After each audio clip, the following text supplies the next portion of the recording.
Buenos días, ¿cómo están? Continuamos con la segunda parte de la introducción a la profecía bíblica del fin de los tiempos. Si usted quiere aprender, quiere entender lo que va a suceder en los próximos meses antes de la venida de Jesucristo y saber cuándo viene Él, porque definitivamente eso de que el día y la hora no se sabe, lo dijo el Señor 2000 años atrás, cuando la profecía de Daniel estaba sellada. Ahora yo les voy a demostrar que la profecía está abierta y que se puede entender. Pero para que usted pueda entender estas cosas, primero tiene que limpiarse de lo que usted, de todos los conceptos anteriores proféticos, de interpretaciones que se dieron antes del tiempo indicado por el ángel, que se podía entender la palabra. Miren este versículo tan importante, que es de donde estamos desvirtuando esa primera hipótesis que se hizo del último tiempo, cuando se decía que el último tiempo al que se refería la Biblia empezó en 1947, cuando el pueblo judío volvió a congregarse como nación en el pedazo de tierra que les dieron en el Israel de hoy. Pero no es así. Fíjense ustedes, Daniel 12:7, que es la clave de esto para confirmar cuál es el último tiempo. Dice: y oí al varón vestido de lino que estaba sobre las aguas del río, el cual alzó su diestra y su siniestra al cielo, y juró por el que vive por los siglos, que será por tiempo, tiempos y la mitad de un tiempo. Y cuando se acabe la dispersión del poder del pueblo santo, todas esas cosas serán cumplidas. Ven ustedes, este versículo es la clave de entender cómo la profecía bíblica solamente se descubrió en este último tiempo. Pero el último tiempo está limitado. Mire, por eso dice el ángel que alzó su mano y juró. Juramento de parte del ángel es tremendo, que será por un tiempo, tiempos y la mitad de un tiempo. O sea, ese último tiempo al que se refiere son 3 años y medio, 42 meses. O sea, aquí ya es la parte final del desenlace apocalíptico, porque los primeros 3 años y medio se transcriben, sucedieron, que es lo que les estoy afirmando yo, sucedieron desde cuando dice aquí: termina la dispersión del poder del pueblo santo. ¿En qué momento? Fíjese que aquí habla de un periodo de 3 años y medio, y todo debe ser cumplido desde cuando se inicia la dispersión del poder del pueblo santo a esos 3 años y medio finales. O sea, es la última semana, es el último tiempo. Los 42 meses hacen referencia a 3 años y medio. Y aquí dice un tiempo, alzó su mano y su diestra y aseguró por que será por un tiempo y tiempos, o sea, 2 tiempos, y la mitad de un tiempo. Son 3 años y medio. Esos 3 años y medio son 42 meses. Y los que faltan, ahora mire, dice: y cuando se acabe la dispersión del poder del pueblo santo, todas estas cosas serán cumplidas. Entonces, ¿cuándo fue la dispersión del poder del pueblo santo? Partamos de esa base. Si no fue en el 47, ¿cuándo fue? Porque es que se refiere al pueblo santo. ¿Saben cuál es el pueblo santo? Santo es apartado. Israel fue apartado. Toda ese Israel de Dios, esa descendencia de Abraham, Isaac, Jacob, toda esa simiente, hasta Jesús, era el pueblo santo. Pero acuérdense que hay parte del pueblo que no es santo, que es la parte que se opuso. Cuando el pueblo judío, ustedes se acuerdan que se unieron, dice la palabra muy claramente, los gobernantes Poncio Pilatos, Herodes, y se unió el poder romano el poder que dominaba el mundo, del mundo gentil, y el pueblo judío estaba dominado por ese poder del mundo gentil, que eran los romanos en este caso, y se unieron con el clero de su época y el rey Herodes, que era también él era el poder político del pueblo judío, pero estaba sometido a ese mundo gentil. Y se unieron con el clero, ¿ve? Esa fusión del clero y el gobierno para condenar a Jesús. Los seguidores de él obviamente no estaban de acuerdo y querían que fuera liberado, pero el clero se unió al pueblo que no creía en Jesucristo y pidieron que les dieran mejor a Barrabás y lo soltaran y que condenaran al justo. Ustedes conocen la historia. Entonces Jesucristo fue sentenciado a muerte y eso lo hizo ese poder político en unión con el clero. ¿Ese era el pueblo santo? No, eso no tiene nada que ver con el pueblo santo. Seguían las costumbres del pueblo judío. Pero esa otra parte del pueblo judío que veían a Jesús como el Mesías, todos esos apóstoles, los seguidores de él, todos los que estaban reunidos, las mujeres que lloraban y que no querían que él fuera crucificado, y aún muchos de los que lo habían aclamado el día antes, lo habían aclamado entrando a Jerusalén y que querían hacerlo rey, muchos de ellos creían en él. Entonces esa parte es la simiente santa, continúa, ese es el pueblo de Israel, ese es el poder del pueblo santo. ¿Dónde tenían ese poder? Acuérdense, cuando Jesucristo muere, los discípulos se congregaron y se reunieron ¿dónde? En Jerusalén. Y el Señor les dijo que no salieran de Jerusalén hasta que recibieran el Espíritu Santo. O sea, la base del cristianismo era Jerusalén. Entonces Jerusalén es la capital no solamente del reino judío en esa época, del pueblo judío, del pueblo de Israel, sino que era la cuna de la simiente santa, o sea, de ese pueblo al que se refiere aquí la Biblia, el poder del pueblo santo. ¿Dónde tiene un pueblo el poder? Cualquier estado, cualquier país, donde tiene su poder concentrado en su sede de gobierno. Donde está el gobierno, está el poder del pueblo. A eso se llama el poder, porque es el que determina qué se va a hacer. Se hace una cosa, se hace la otra, se hace la guerra o no se hace la guerra. ¿Dónde está el poder de Estados Unidos? En Washington está la sede de gobierno, ahí está la Casa Blanca, el presidente, donde se dictan las normas. Esa es la capital de los Estados Unidos. Igual Rusia, su capital es Moscú, y así todos los países tienen una capital donde está el poder, la sede del poder. Entonces fíjense cómo no era el pueblo judío cuando llegara el pueblo judío y terminara la dispersión de ese pueblo. Ustedes se acuerdan que cuando llegan los romanos del año 70, cuando vienen y destruyen el templo y destruyen a Jerusalén, y ahí se dispersa el poder del pueblo en general. Primero la iglesia, que era el poder del pueblo santo, los apóstoles mismos, pues se dispersó lo que había allí de la iglesia, y también el poder del mismo pueblo de Israel fue disperso, aquellos que dieron muerte a Jesús y seguían la misma línea del pueblo judío o el pueblo hebreo, la costumbre del pueblo judío.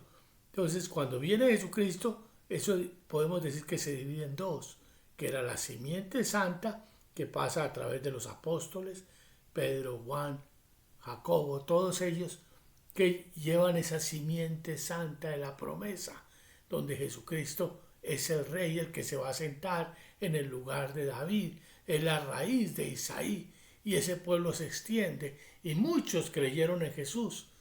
El pueblo judío en general no siguió las costumbres que traían de tiempo atrás y que su clero les sigue enseñando, infundiendo.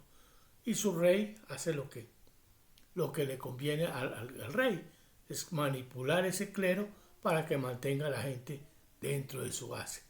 Ese judaísmo es Esa es la rama cortada que dice el apóstol Pablo. Son cortados de lo que es el tallo original, que es Jesucristo. Y se quita, ¿para qué? Para que dar lugar a ese pueblo gentil, esas ramas puedan ser injertadas en el verdadero olivo, que es Jesucristo, el cristianismo, porque fue la promesa de Dios que se hizo. ¿Sí me entiende? Entonces, el concepto es muy diferente. No era cuando el judaísmo volviera a constituirse como nación y a tener su gobierno, y como ellos lo han hecho, que de paso fue puesto en Tel Aviv. Pero ¿qué pasó? Que el 16 de mayo del 2018, un día muy importante, el 16 de mayo del 2018, apréndaselo. Ese día, Estados Unidos, por medio de Trump, reconoce a Jerusalén como la capital del reino de Israel. Y entonces vuelve otra vez, ahí sí, termina la dispersión de ese poder político que había estado disperso, que de parte era la iglesia misma en Jerusalén. A pesar de que los judíos tenían control sobre Jerusalén, ellos no habían pasado su sede diplomática, su sede de gobierno, y las tenían en Tel Aviv. Pero ese día fue reconocido y la sede diplomática, la sede de gobierno fue trasladada a Jerusalén y se constituye nuevamente Jerusalén como la capital del Estado de Israel. Por consiguiente, para los cristianos es la dispersión del poder del pueblo de Dios. ¿Ve? Ahí conjuga ese 16 de mayo del 2018, ahí empiezan a transcurrir, se da cuenta el conteo final de esos 7 años que vienen. Entonces de ahí ya pueden calcular por qué me refiero y que estoy diciendo que este es el último año. Justamente a la mitad de la semana, y aquí vamos a verlo en Daniel, si usted se queda y sigue oyendo los videos, se va a dar cuenta que yo le voy a explicar cómo a la mitad de esos 7 años fue exactamente lo que dice la Biblia: se suspendió el sacrificio, fue profanado el templo y se da lugar a estos últimos 3 años y medio que dice aquí la palabra, del tiempo y los tiempos y la mitad del tiempo. Esos últimos 3 años y medio después de que el santuario es profanado, hasta cuando aparece la abominación desoladora sentada en el lugar de Dios, 1290 días después, justo 45 días antes de que aparezca la señal del Hijo del Hombre en el cielo, y donde se verá, así como se ve el rayo, y todo el mundo sabrá que llegó. ¿Ve? Eso usted lo va a ver exactamente, porque aquí yo se lo voy a demostrar con las escrituras. Pero tengo unas noticias tristes para darle. Es muy difícil para una persona religiosa entenderlo. Las personas que son generalmente la juventud, muchachos jóvenes, pueden entenderlo más fácil, porque es algo así como cuando uno tiene un terreno para construir, pero resulta que en ese terreno han hecho un edificio bien fuerte. Gente que ha pasado una vida pegada al dogmatismo de las iglesias de hoy, que han cambiado la palabra a través del tiempo. Esto se los voy a decir a manera de información. La Biblia ha sido cambiada a través del tiempo. Esas versiones modernas que salieron después de los años 70, todas esas versiones tenían un propósito de ir cambiando el concepto real de la Biblia. Satanás conoce mucho y él sabe. Y eso fue usado por el sistema para dar lugar a lo que hoy vemos como la sociedad occidental moderna. Esta sociedad occidental moderna que difiere mucho del pensamiento de Dios, mucho. Y cómo la iglesia fue engañada para aceptar todo lo que hoy se vive. Hoy estamos en una sociedad totalmente tolerante al pecado, donde se llama malo a lo bueno y a lo bueno se llama malo. Una sociedad llena de libertinaje. Ya antes había una cultura en cada pueblo occidental. Los pueblos occidentales tenían su cultura, su forma de actuar que era con el fin de construir, de edificar, tenía valores morales y espirituales. Aún no siendo cristianos, las naciones conservaban muchos valores morales. Hoy en día no hay eso. Hoy en día la cultura es haga y deje hacer. Haga lo que se le dé la gana y nadie le juzgue. Y no le ponga cuidado al otro lo que quiera decir. Si usted quiere casarse, sin vergüenciar, andar de aquí para allá, tener uno, tener el otro, casarse, no casarse, casarse con uno del mismo sexo, haga lo que quiera, que nadie lo va a juzgar. La sociedad occidental se llegó a prácticamente a tener un comportamiento de las culturas que fueron destruidas por Dios en Sodoma y Gomorra, porque mucho peor que eso, pues que se popularizó y se socializaron todo ese tipo de costumbres extremas en un libertinaje total. Entonces, para que esta sociedad, los que tienen ciertos años, cierta edad, pueden entender más fácil esto que voy a decir. Uno hace 20, 30 años atrás, a uno le parecía imposible que la sociedad llegara a estos extremos, porque no había por dónde llegar a esto, porque todo el mundo sabía más o menos lo que era bueno y malo. Pero hoy en día no hay calificativos para cualquier tipo de aberración que usted quiera cometer. Todo el mundo la va a aceptar y le van a decir que sí, está bien, viva como quiera, haga lo que quiera. Antes nunca fue así. La moral del hombre cambió. La moral es la calificación o el juicio que cada persona hace de un determinado comportamiento, o una sociedad juzga malo una cosa, cuando quienes juzgan que la mujer se vista en una forma o que no se vista como la de hoy. Eso para ellos es normal unos, y para otros, ya hablo de otros países, pues no se acepta eso y se niegan a ser parte de esa cultura occidental. Porque esta guerra no es simplemente lo que ahora se está viviendo, esta guerra física con armas nucleares que va a terminar al final, no es solamente eso. Esta es una guerra cultural que viene desde hace años atrás, el que el enemigo muy inteligentemente fraguó con mucha astucia para confundir a todo el mundo, hasta el punto de que lo que les estoy diciendo, se atrevió a modificar la Biblia en muchos versos que les puedo mostrar.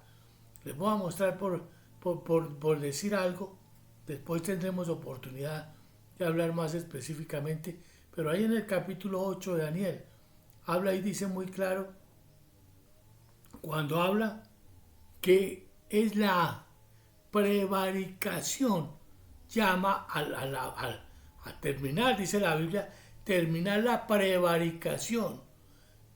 Eso dice la Biblia en las versiones antiguas, de la Reina Valera del 60 para allá, 70 hacia abajo, no cambia la traducción.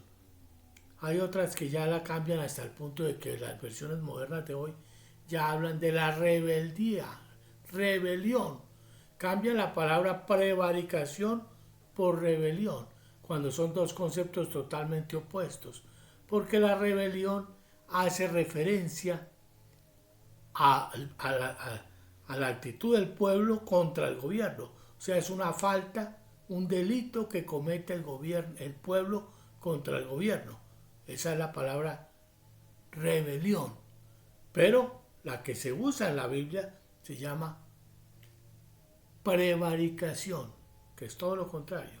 Es un delito que comete el gobierno, los gobiernos, contra el pueblo. ¿Cómo? Engañándolo para darle lugar a esto que hay. Entonces hoy se vive una gran prevaricación, un engaño de parte de los sistemas del gobierno, que el hombre ni sabe lo que está pasando, pero la Biblia sí lo sabe y la Biblia lo describe. Y por eso es que esto es tan importante entenderlo aquí en la profecía bíblica, porque la Biblia sí sabe cuál es el enemigo y por dónde va a trabajar. Entonces, a través de estos videos, yo voy a enseñarles, estoy interpretando.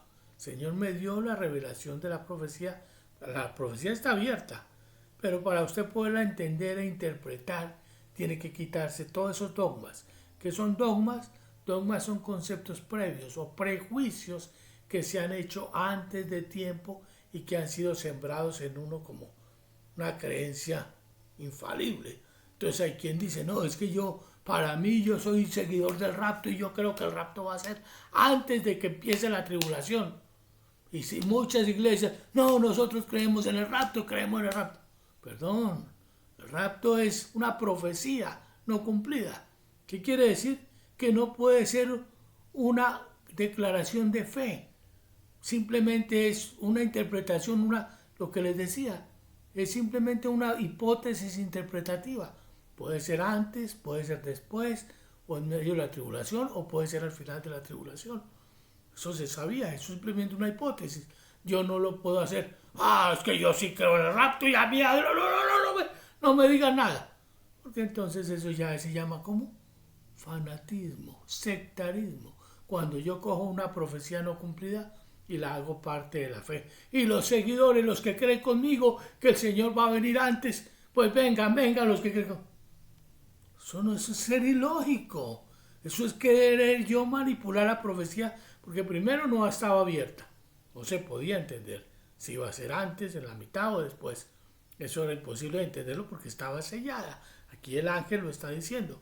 Está sellado. No se podía entender. Entonces, sí va a haber un rapto, porque la Biblia dice que va a haber. Pero ¿cómo y cuándo? Solamente cuando la profecía estuviera abierta. Y cuando dice aquí, como el ángel juró. Mire, es un juramento de parte de Dios porque fue el ángel el que lo profirió, que no será hasta un tiempo y tiempos y la mitad de un tiempo. Entonces, si todo esto, para yo entender cuándo empezó este tiempo, tengo que saber cuándo es que termina la dispersión del poder del pueblo santo. Si hubiese sido en el año 47, entonces hace rato que hubiera transcurrido, porque eran 7 años y pasaron los 3 años y medio. ¡Qué absurdo! Entonces luego dicen que lo que pasa es que la última generación tiene que ver cumplidas todas estas cosas. Pero por favor, la última generación, ¿qué tiempo abarca? Primero son 57 años. Si hubiera sido la última generación, también hubiera pasado. Pero no se refiere a eso. Quiere decir que una generación, que estos 7 años lógicos pasan en una sola generación. Y va a verla todo cumplido. No se va a pasar de allí. ¿Ve? Entonces encaja perfectamente dentro de lo que estamos hablando. Por eso decimos, esto comenzó el 16 de mayo del 2018, cuando Jerusalén fue constituida nuevamente la capital del reino. De ahí para acá, yo le puedo demostrar con los versículos completos. Capítulo 7, capítulo 8, capítulo 9, 10, 11 y 12 de Daniel. Y vamos a verlo en Apocalipsis. Como todo lo que les estoy diciendo es real. Estamos a un año de que todas estas cosas se cumplan. Escasamente a un año. Entonces, mi invitación, usted tiene que despojarse de todos esos prejuicios. Tiene que quitar todo eso, olvidarse de todo eso que dice la escatología bíblica. Todo eso que los eruditos y de gran nombre en la iglesia lo hicieron a nivel de profesional, cuando todavía no era tiempo de darse, porque esa profecía dada antes, esas interpretaciones antes de esa fecha, de los últimos 7 años, no podían porque estaba bien cubierta. ¿Ve? Y no caprichosamente. La palabra de Dios lo dice. Hasta tanto anda Daniel, que estas palabras están selladas y cerradas hasta el tiempo del fin. El tiempo del fin son estos últimos 7 años. Hasta ese momento estuvo la profecía sellada. No había forma de entenderla. Solamente eran especulaciones. Si usted es sabio, inteligente, despójese de todos esos prejuicios y empiece a edificar, porque se puede entender ya. Si usted no tuviera un edificio encima de su terreno, usted podría edificar todo esto. Pero como usted cogió tanto de tantas partes y sabe tanto de esa escatología que le fue transmitida antes de tiempo, entonces tiene mucho prejuicio que contradice lo que es real en la palabra. Como eso. Primera, para quitar. Lo de 1947 fue el judaísmo que volvió a tener tierra en Israel y se le dio un pedazo de tierra y lo hizo estratégicamente Estados Unidos, como ustedes ven que se opone en todo a la ONU y todos están contra ellos, contra sus decisiones, pero arbitrariamente lo hizo y puso allí porque él quería tener un control occidente en Oriente y ir llegando hasta allá, hasta donde iba a llegar. Y pues Dios lo permitió porque en este momento es donde todas estas cosas suceden. Cuando ese cuerno pequeño creció mucho al este. Qué casualidad, qué coincidencia. Ese cuerno pequeño de que viene Occidente hoy, el mundo occidental, que es el que salió allí de la imagen. Ese cuerno pequeño que creció tanto y se extendió, que primero se engrandeció sobre los ejércitos del cielo, dando a entender que es el poder satánico que se apodera en estos últimos 3 años y medio, que es el anticristo. Entonces también vamos a hablar de eso del anticristo, porque no es una persona en sí. Voy a explicarles en detalle cómo él está trabajando hace rato y lo hace, como dice la palabra, sin recibir la gloria del reino. Dice ahí en Daniel que se levantará en el capítulo 11 un hombre vil al cual no darán la gloria del reino. ¿Cómo el no dar la gloria del reino? Significa que está reinando clandestinamente, sin que nadie lo sepa. Eso quiere decir no recibir la gloria del reino. Porque cuando usted sabe quién es el gobernante, el pueblo aclama a su gobernante, como ahora Biden, Trump, el presidente de cada país es aclamado por el pueblo y todo el mundo dice mi presidente. Pero este gobernante que se levanta en este tiempo de la tribulación tiene una característica especial y es el que no recibe esa gloria de parte del reino, de sus súbditos. Entonces está gobernando calladamente, con muchos anticristos.